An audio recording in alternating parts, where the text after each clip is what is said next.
Coming up on InfoSecSync, one of the world's most infamous ransomware cartels goes dark. Also, what the government is doing to better protect individuals and organizations from ransomware attacks. China further tightening restrictions on how cyber attacks get reported. And using your words, an underground AI art scene is exploding over the internet. So get ready to get in sync with InfoSecSync. You're watching the InfoSecSync Weekly News with Nick Thomas and news anchor Leyla Gulen, sponsored by Axellio. Threat detection and response done right. Axellio. Welcome to the InfoSecSync Weekly News for week ending July 16th, 2021. I'm Leyla Gulen with your host, Nick Thomas. Good to see you there, Nick. Good to see you, Leyla. Well, we're going to start with that major development. They were responsible for attacks on meat supplier JBS and IT software vendor Kaseya earlier this month. Revil has apparently disappeared from the dark web. Experts speculate that the criminal enterprise may have been taken down. Multiple darknet and clearnet sites maintained by the Russia-linked cybercrime syndicate remained inaccessible and displayed the error message, "Onion site not found." Revil is one of the most prolific ransomware as a service groups that first appeared in 2019. The cyber gang is responsible for at least 360 attacks on the U.S. public and private sectors this year alone. Their latest attack targeted technology services provider Kaseya, in which they demanded $70 million in exchange for decryption of their software. While a shutdown would be welcome news, some say it's not uncommon for ransomware groups to go underground following a highly publicized incident. So why do you think that they've gone into hiding, Nick? I think their infrastructure has been taken down and they are on the run. So, yeah, they've gone into hiding and that's what they're doing. So they clearly feel threatened. They actually feel threatened, yes.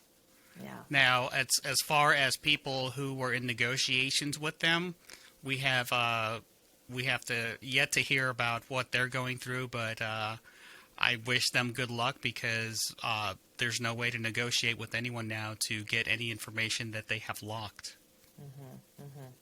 Now, you've spoken to someone pretty significant recently. Maybe you could tell us a little bit more about this conversation. Yeah, sure. I spoke with Ron Gulen, one of the cyber investors in a company called Huntress.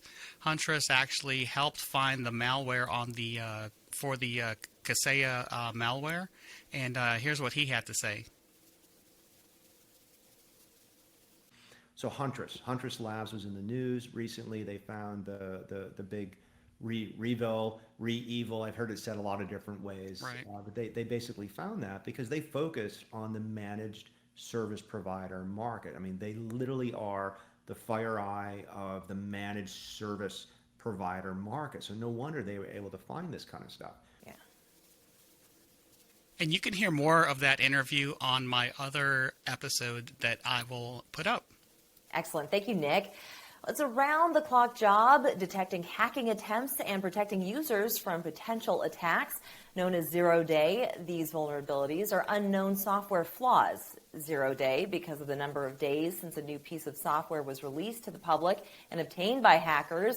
With new software coming out constantly, zero-day is a severe threat. For example, in the first 3 months of this year, Microsoft Exchange was the target of zero-day attacks that exploited some 30,000 servers. And Google's Threat Analysis Group, or TAG, actively works to detect hacking attempts by hunting for these types of vulnerabilities because they can be particularly dangerous when exploited and have a high rate of success.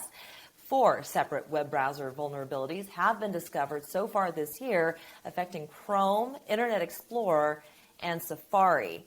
So these particular exploits, Nick, all targeting the most popular web browsers. How are these 0 days similar and or different from each other? So the 0 days are probably similar because the web browsers are all doing the same thing. They're presenting HTML code. And depending on the flavor you want to use, Chrome over Firefox over Internet Explorer, they're doing the same thing. So they're probably putting the same kinds of exploits in to elevate privileges. I see. All right. Well, try this on for size. Data security startup Codex has emerged from stealth with $5 million in funding for the first ever commercially available lattice-based data protection platform. Codex is known for its proprietary technique that creates 5 dimensions of security, all acting simultaneously and rendering nearly all modern malicious tools obsolete. As reported in Business Wire, the latest platform was rigorously tested under extreme conditions by the U.S. Department of Defense and members of the intelligence community. The platform was found to protect sensitive information and critical systems across multiple environments simultaneously, impermeable security from the moment of data creation throughout the entire life cycle. Codex also announced that it has welcomed retired Lieutenant General Vincent Stewart to its team. Stewart is a former deputy commander of the U.S. Cyber Command. Nick, that's a strong team member to have. That is a strong team member, and I actually used to work for the retired Lieutenant General there at Mar4 Cyber before he took over U.S. Cybercom, so I'm looking forward to the great things coming out of this.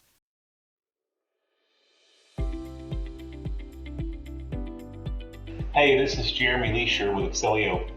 If you're wanting a realistic, no kidding, hands-on threat hunting education where you can learn to not only hone your craft, but to really get into the weeds of what it means to hunt threats, I highly recommend that you join me for a peek into the world of mature threat hunting with a focus on how network data is the missing link. Right? So come visit us at excelio.com.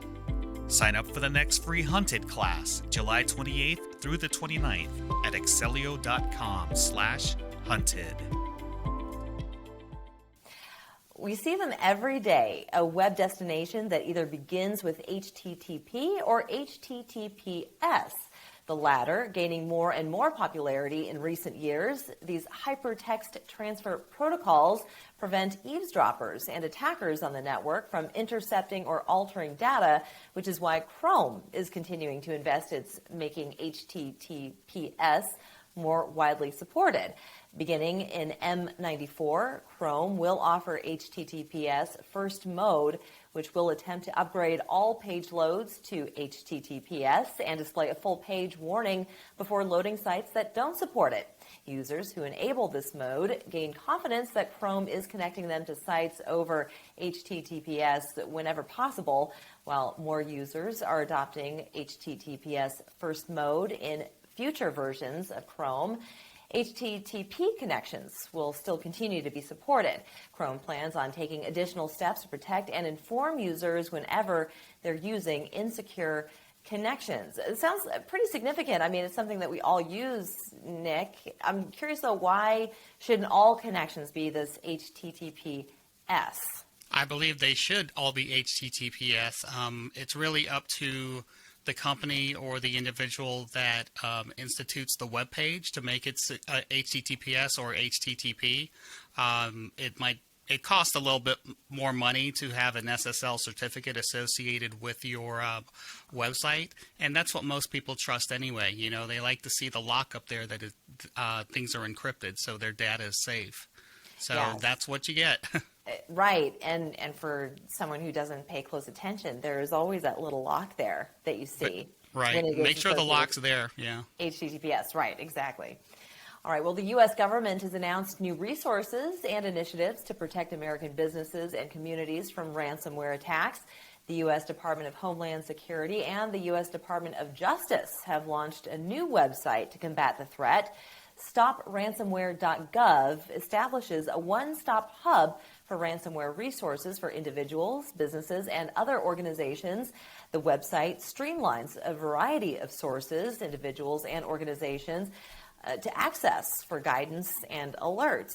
The launch is one step in addressing a long-standing problem and growing national security threat. An estimated $350 million in ransom was paid to malicious cyber actors last year.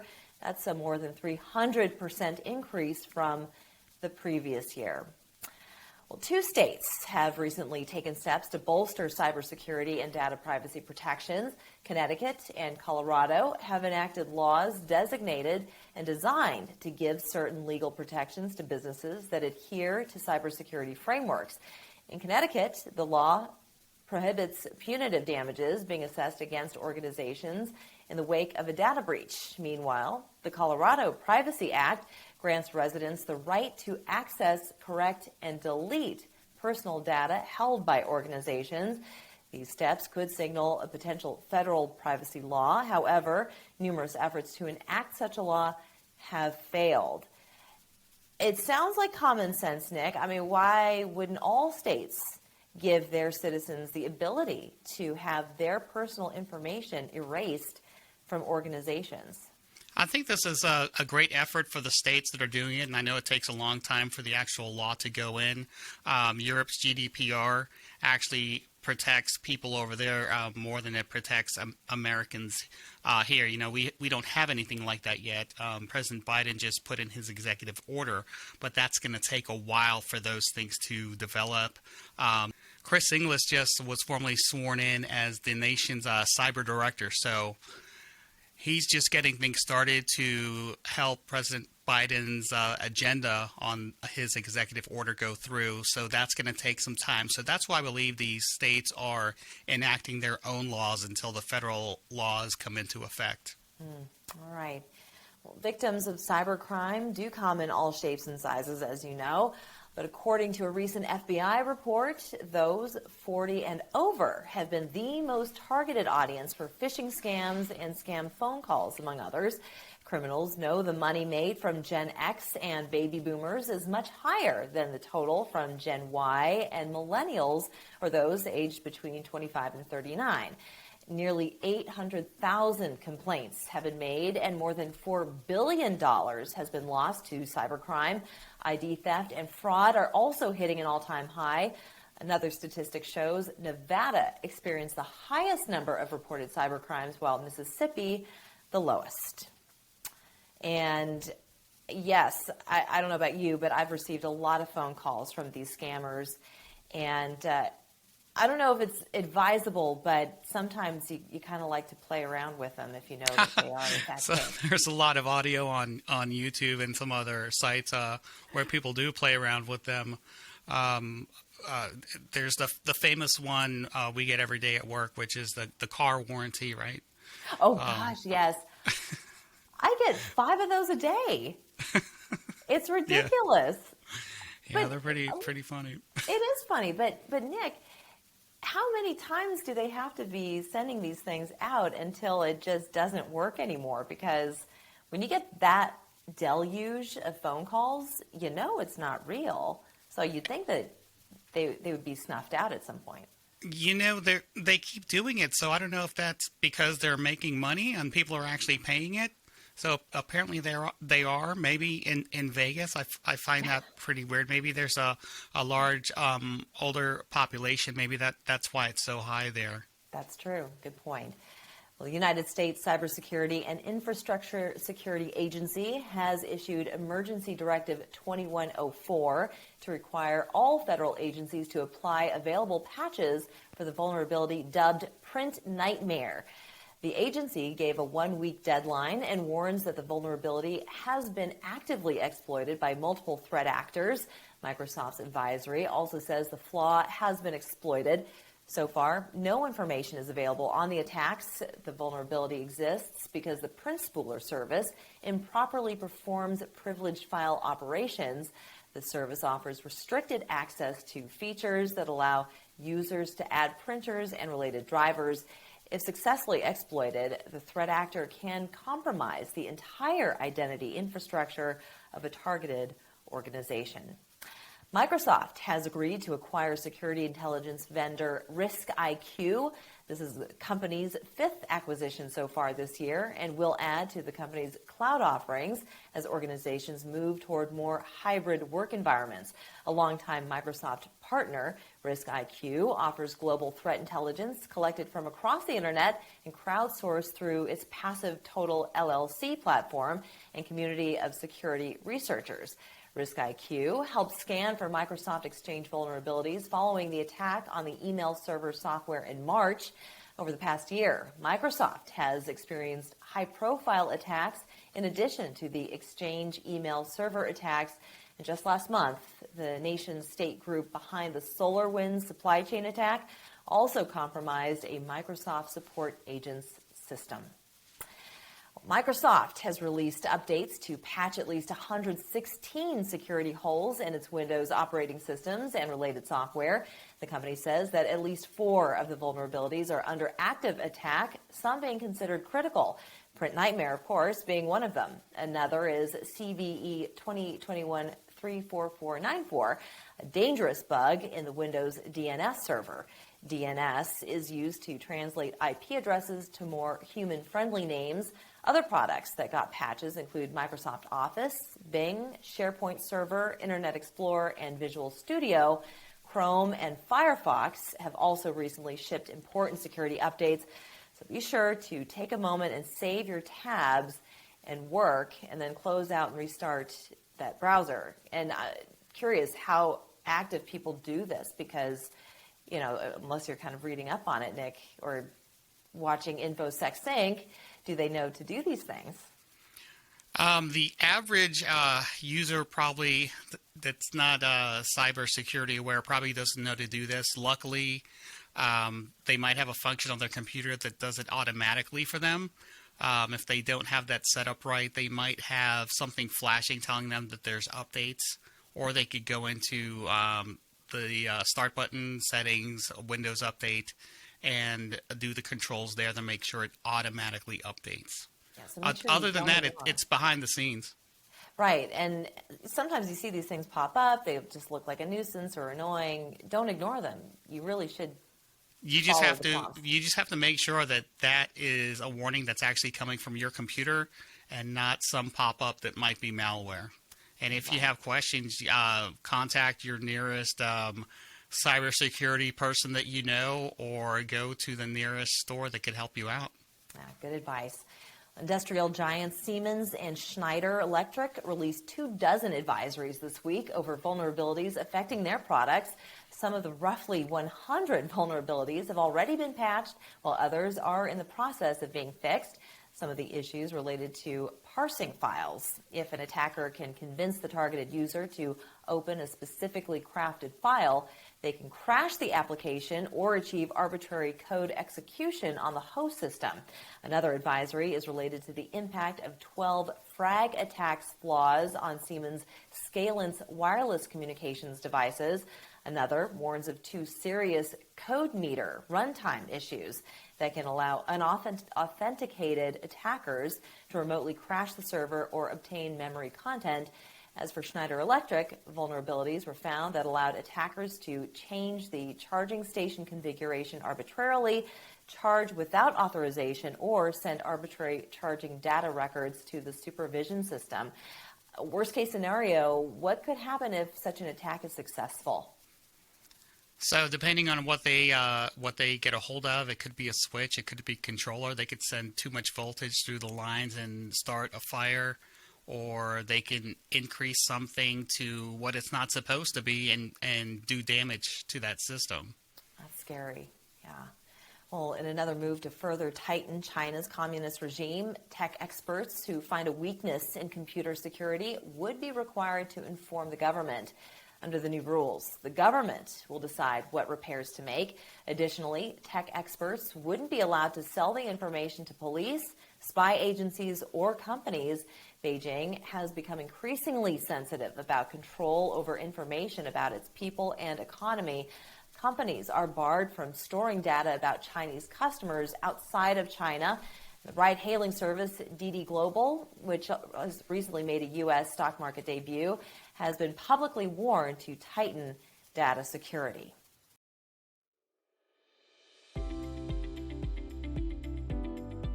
Hey, this is Jeremy Leisure with Excelio. If you're wanting a realistic, no kidding, hands-on threat hunting education where you can learn to not only hone your craft, but to really get into the weeds of what it means to hunt threats, I highly recommend that you join me for a peek into the world of mature threat hunting with a focus on how network data is the missing link. Right? So come visit us at Excelio.com. Sign up for the next free Hunted class, July 28th through the 29th at Excelio.com/hunted. A new malware is targeting Chinese online gambling companies.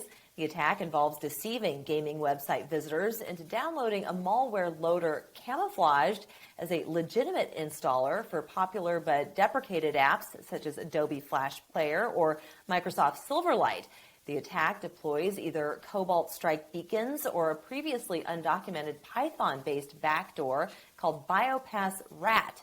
This allows the threat actor to capture the screen of its victims. The malware is also notable for its focus on stealing private data from web browsers and instant messaging apps. It isn't clear who's behind the malware strain, but Trend Micro researchers said that they found overlaps between BioPass and that of TTPS, often associated with the Chinese Winty group. And Nick, these online gambling sites, super popular all over the world. Has something like this happened here in the United States? What would happen? Has anything like this happened here in the United States with these online gambling sites? Oh, these things happen all the time. And if someone captures your screen, they can basically see if you're winning or losing, and then if you win, does that just kind of open Pandora's box for more theft? I guess if you win, you lose, right? Yeah, that's right. The house always wins, and so do the hackers. Right. Think tanks, journalists, and professors have become the target of a sophisticated social engineering attack. An Iranian state-aligned actor targeting them with the purpose of soliciting sensitive information. They masqueraded themselves as scholars with the University of London's School of Oriental and African Studies. The attack, called Operation Spoofed Scholars, is attributed to the known threat tracked as APT-35, Charming Kitten, and Phosphorus. The government cyber warfare group is suspected to carry out intelligence efforts on behalf of the Islamic Revolutionary Guard Corps. Dragos has announced a new sponsorship. The industrial cybersecurity company is now sponsoring the Smart Factory at Wichita, a new Industry 4.0 immersive experience center by Deloitte. Dragos will work with Deloitte to protect and enable manufacturers to quickly adopt state-of-the-art technologies to drive new business models and boost quality, productivity, and sustainability. Visitors to the Smart Factory at Wichita will also have an opportunity to co-innovate with Dragos in the Infor Garage. The Infor Garage will offer a dedicated collaboration space to explore case studies, use cases, and co-innovate new solutions for smarter supply chains, asset management, maintenance, and operations. The 60,000 square foot sustainable space is located on Wichita State University's Innovation Campus. Its production facility uses technologies such as artificial intelligence, Internet of Things, and robotics to help companies manufacture products, among other things. Sounds like the Legoland for techies. Oh, exactly. This is a match made in heaven. I mean, you've got two great companies. You've got Dragos, who is the leader in ICS/OT security, and Deloitte, who is the leader in audit, among other things, and also coming into cybersecurity. It's a great matchup, and I would actually love to tour that facility. Sounds great. I was just going to say, I wonder if you have to buy a ticket. And if you get annual passes. That'd be great, right? Well, finally, over the last few months, an AI-generated art scene has exploded. Hackers have been modifying an open AI model that allows them to create image generation tools. Shortly after the release of OpenAI's CLIP program, hackers and machine learning artists and engineers figured out how to connect other AIs up to CLIP, creating an image generator. They figured out how to use text prompts that render high-resolution, almost hallucinogenic images. Users have now started to develop an artistry specific to the tools. So basically, you type in a word, and then that image appears, and then you just use words to create a picture. It's incredible. That's pretty cool. You know what? They could use this in the VR realm, the virtual reality, when you put on the goggles and stuff like that. That sounds pretty cool. It really does. You know, I can barely draw a stick figure, so that might actually be something that I'd be interested in. Well, that's going to do it for us. On behalf of Nick Thomas, you are now in sync with InfoSecSync. We'll see you again next week. InfoSecSync Weekly News has been brought to you by Excelio. Register for their free Hunted class, July 28th through the 29th, and get 16 CPEs. Sign up at excelio.com/hunted.